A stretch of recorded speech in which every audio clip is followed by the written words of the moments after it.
Have you ever wondered why some people are willing to suffer, even die for what they believe? Because belief is dangerous. Not to the one who holds it, but to those who fear it. When someone truly believes in something, you can't bribe them, you can't intimidate them, you can't control them. And so, throughout history, empires, kings, and rulers have tried to crush such people. But here's the strange thing about truth. You can chain the body, but you can't chain the soul. Let me take you back through time. Rome faith against the empire.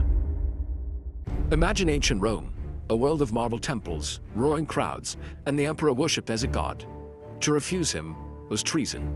So when a small group of Christians whispered, "We believe in only one God," they became enemies of the state.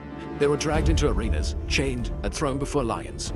Families watched their loved ones torn apart, but even as death approached, they sang hymns. A Roman soldier once wrote, "They went to their death smiling, as if walking to a wedding."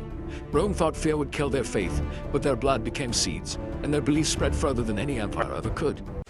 Athens, the death of a philosopher.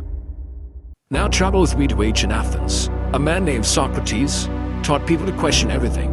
He said, "Don't blindly follow traditions. Seek wisdom, seek truth." But the city's leaders saw danger in his words. They accused him of corrupting the youth, of defying the gods. His sentence, death by poison. Friends begged him to run away, but Socrates refused. He calmly held the cup of hemlock and said, "The unexamined life is not worth living." And then his body died, but his questions still echo today.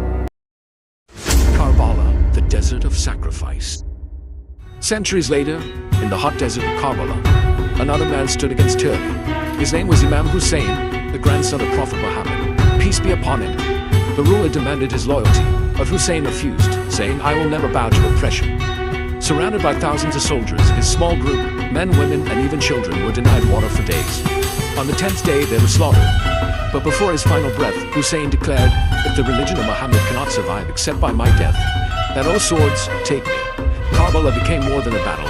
It became a timeless reminder that sometimes standing for truth means standing alone. Baghdad al-Halai, the mystic. Then came the mystics. Mansur al-Hallaj, a Sufi saint at Tassetcha, Baghdad, was lost in divine love. In a state of ecstasy, he cried out, "Ana al-Haq, I am the truth."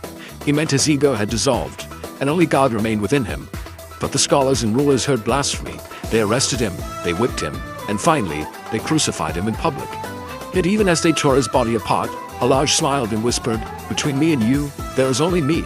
Remove the me, so only you remain." They silenced his voice, but his words became immortal poetry. Renaissance Galileo on trial.